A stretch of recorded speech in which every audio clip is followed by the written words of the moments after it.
Armsad sõbrad, tänase epistli, mis on antud meile jutluse aluseks, me leiame Apostel Pauluse kirjast Efeslastele. Selle kirja 2. peatükist 19. salmist alates.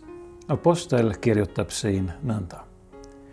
Järelikult ei ole te nüüd enam võõrad ja majalised, vaid pühade kaaskodanikud ja Jumala kodakondsed, ehitatud hooneks apostlite ja prohvetite alusele, mille nurgakiviks on Kristus Jeesus ise.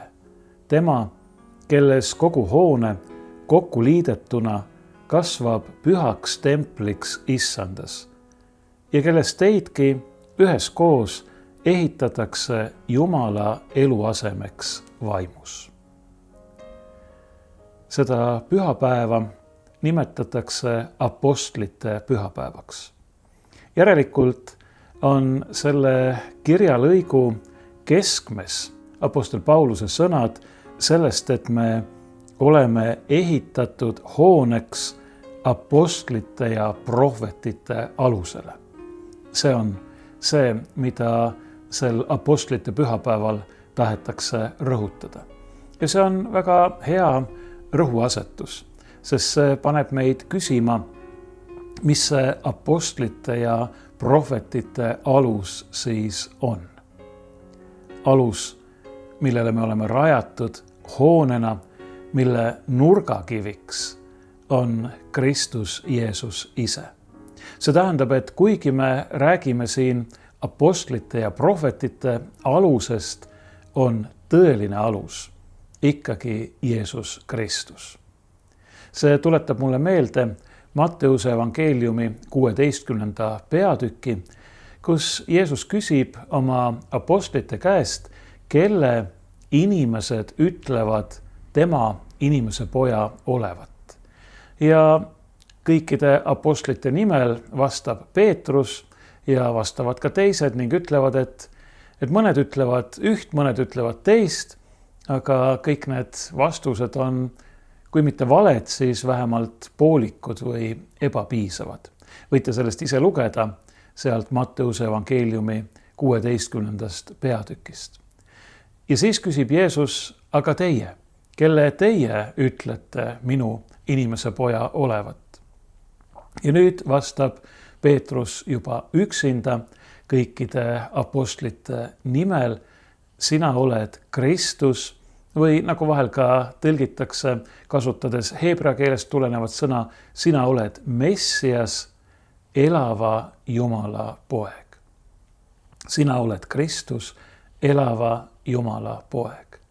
Vaadake, see ongi nüüd see alus, see apostlite ja prohvetite alus, millele me oleme rajatud.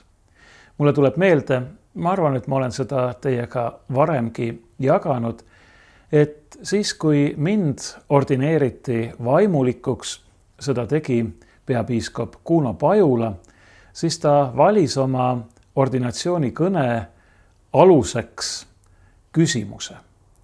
Ja see küsimus oli, kes on see Jeesus? Kes see Jeesus selline on? See on sama küsimus, mille esitas Jeesus apostlitele. Kelle te ütlete minu olevat? Kes on see Jeesus? See on kõige olulisem küsimus, sest vastusest sellele küsimusele sõltub tegelikult mitte ainult see, kas me oleme tõe või vale poolel, vaid sellest sõltub meie igavik. Kui me tunnistame koos Peetrusega ja teiste apostlitega, et Jeesus on Kristus, Messias, elava Jumala poeg, meie päästja, kui me võtame usus omaks kõik selle, mida pühakiri ja kirik meile tema kohta õpetavad, siis me pärime igavese elu ja õndsuse. Kui me aga seda vastu ei võta, omaks ei võta, kui me sellest lahti ütleme, siis me ütleme lahti ainsast, kes võiks meid päästa hukatusest. Ainsast, kes võiks meile kinkida elu või õigemini, kes on meie elu. See apostlite ja prohvetite alus on tunnistus Jeesusest Kristusest kui Jumala elavast pojast, meie issandast, meie õnnistegijast. Isa ainusündinud pojast, kes on igavene nagu isa, kes on Jumal, tõelisest Jumalast, sündinud enne kõiki aegu, olemuselt ühtne isaga ning kes on meie inimeste pärast ja meie õndsuseks, meie päästmiseks tulnud taevast alla, saanud neitsist Maarjast inimeseks, on kannatanud ja ristil surnud ja surnuist üles tõusnud ja taevasse läinud ning tuleb taas kohut mõistma elavate ja surnute üle. See on meie usk ja elu andvaks ei tee seda muidugi mitte see, et see on meie usk, et mina seda usun, vaid see, et Jumal ongi kõike seda teinud, mida me usume, et Jumal ongi kõike seda, mida me tema kohta ütleme ja temast tunnistame. See on see, mis on möödapääsmatult oluline. Kui te märkasite, siis see tänane epistel algab sõnakesega järelikult. Järelikult ei ole te nüüd enam võõrad ja majalised, vaid pühade kaaskodanikud ja Jumala kodakondsed. See järelikult siin viitab ju eelnevale, sellele, millest Paulus on just rääkinud.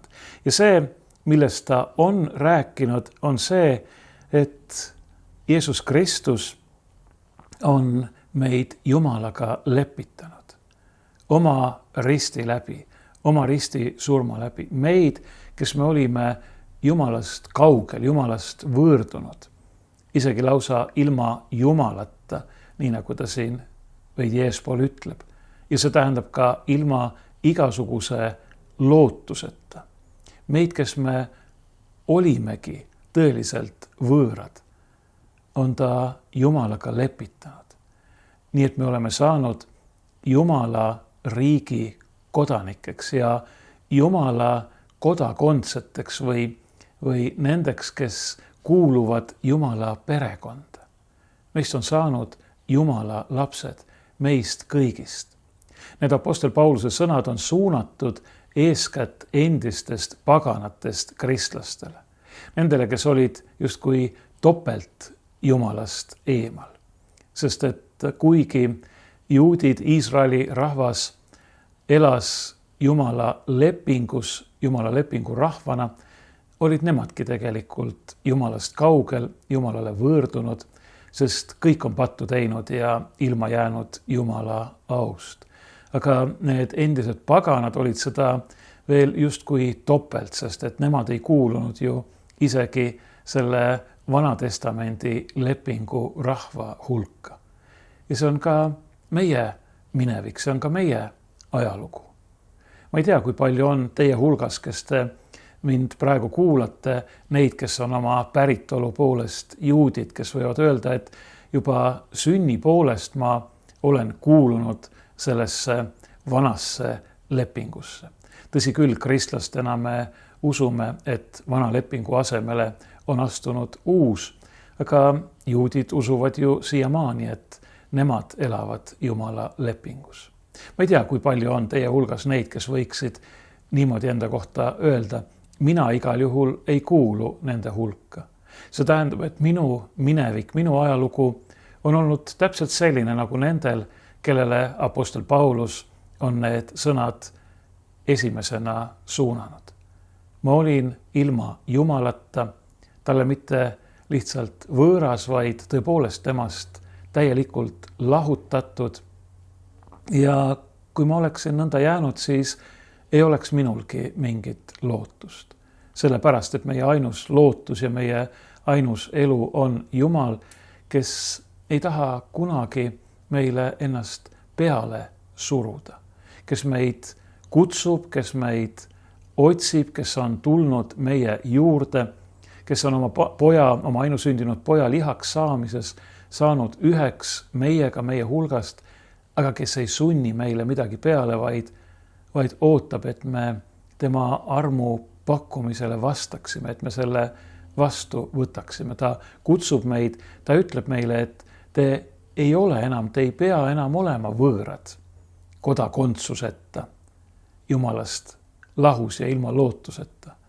Sest et kõik, absoluutselt kõik on tehtud selleks, et te võiksite olla Jumala kodakondsed, et te võiksite kuuluda tema omade hulka, tema riigi kodanike sekka. Kõik on tehtud. Tulge ja võtke see arm vastu. Sellega võiks võrrelda seda, kui keegi taotleb mõne riigi kodakondsust ja ta on kõik dokumendid täitnud ja kõik vajalikku teinud. Ega ta sellega ei ole seda kodakondsust ära teeninud. Alati öeldakse, et nendel, kes otsustavad, neil on täielik vabadus öelda ei, nagu neil on ka vabadus öelda jah, kui kõik tingimused on täidetud. Ja kui nad siis ütlevad jah ja lisavad sellele jah sõnale kutse, tulge nüüd kohale sellel ja sellel päeval sinna ja sinna kohta ja võtke see teile osaks arvatud kodakondsus vastu.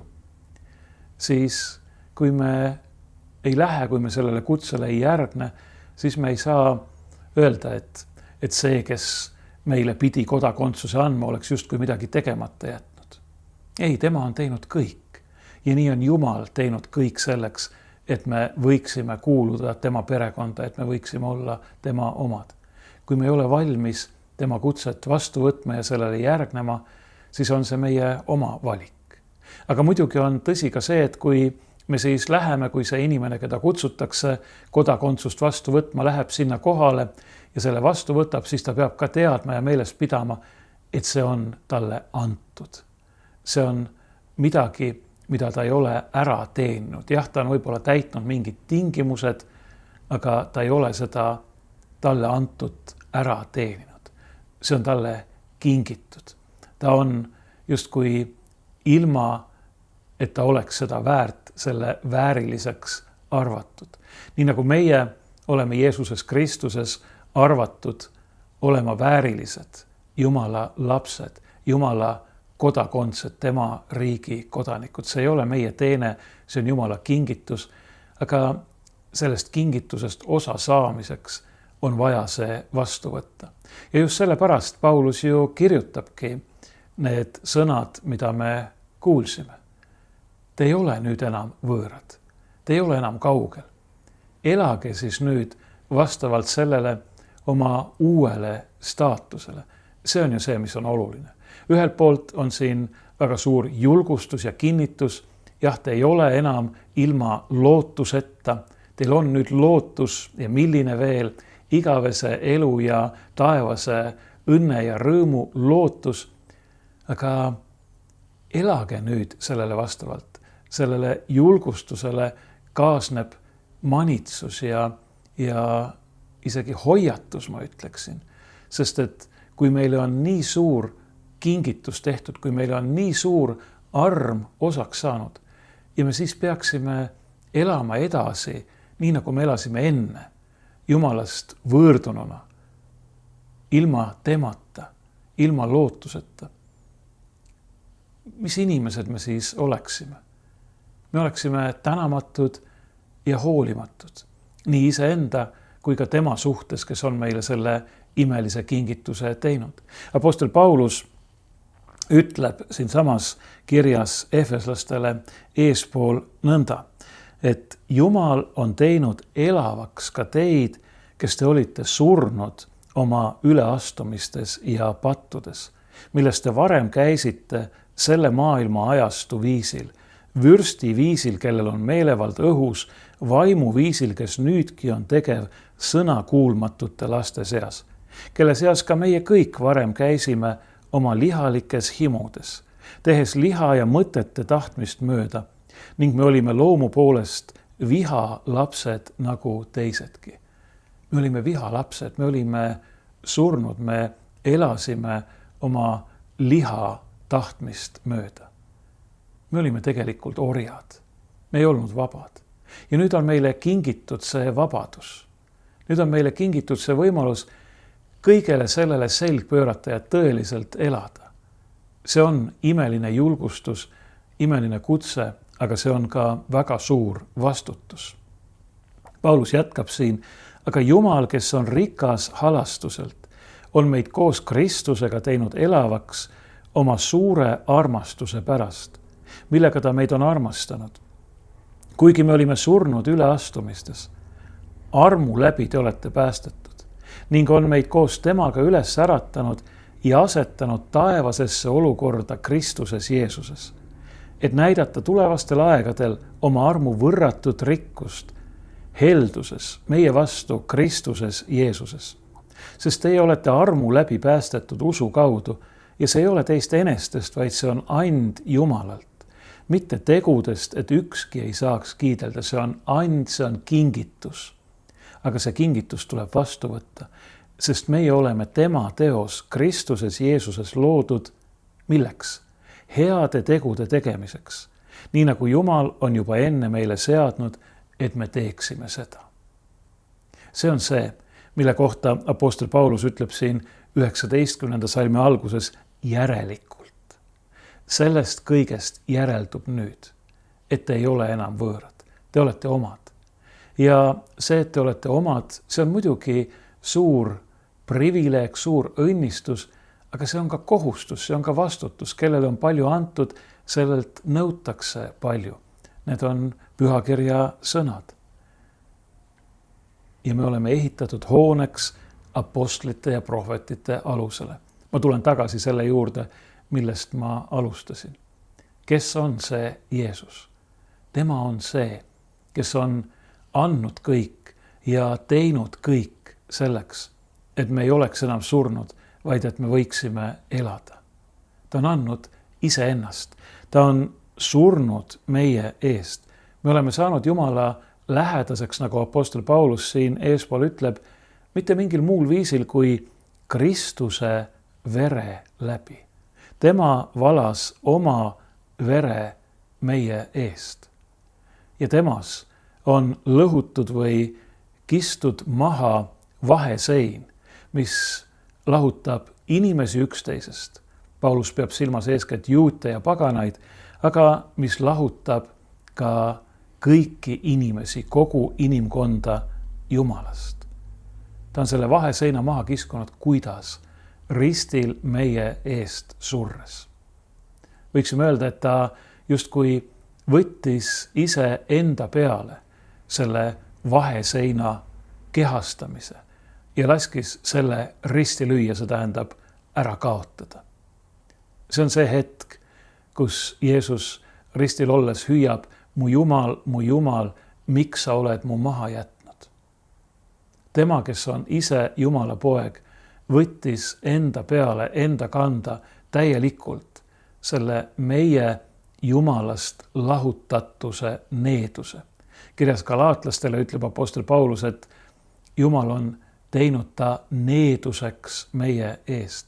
Ta võttis kõik selle enda peale, selleks, et meie võiksime elada. Seda on ta teinud meie heaks. See ei ole midagi väikest, midagi lihtsat, see ei ole mingi nali, vaid ta tõepoolest andis ennast kuni lõpuni. Milleks? Selleks, et meie võiksime elada, et me ei kuuluks enam surnute hulka ja et me elaksime tõelist elu. Jumala laste elu, sellist elu, mis on kantud ja juhitud tõelisest vabadusest, kus me ei ole enam liha ülekohtu ega patu orjad. Sest selle kõik on ta enda peale võtnud ja lasknud ristile naelutada. Selleks, et meil oleks ligipääs isa juurde, nii nagu apostel Paulus ütleb, et me ei oleks enam võõrad ja majalised, et me oleksime pühade kaaskodanikud ja Jumala kodakondsed, et me oleksime ehitatud üles selleks hooneks, mis on rajatud apostlite ja prohvetite alusele ja mille nurgakiviks on Kristus Jeesus ise, hooneks, mis on Jumala enda eluase. Kui ma ütlen, et Jumal on andnud oma poja, Kristus on andnud ennast selleks, et meie võiksime elada, siis me ei tohi unustada, et tema on meie elu. Tema elab meie sees ja seetõttu me elame. Ta on tulnud, et meid otsida, et meid kutsuda, et me ei oleks temast enam kaugel. Väga lihtsalt öeldes, kes on Jumalast kaugel, kes on Jumalast lahus, see on surmameele vallas, ja kes on Jumalaga ühendatud. Selle sees elab elu ise. Ja teda ehitatakse jätkuvalt üles pühaks templiks issandas. Ta kasvab pühaks templiks issandas ja Jumala eluasemeks vaimus. See on see meie kutsumus. Me teame, et inimene koosneb ihust ja hingest. Ja me teame, et kui hing lahutatakse ihust, me nimetame seda surmaks, siis inimene sureb ja tema ihu saab taas põrmuks. Aga kui meie tõeline elu on Jumal ise, kes on surematu ja igavene, kui tema võtab meid oma eluasemeks, kui tema ehitab meid üles oma püha templina, siis on meil elu.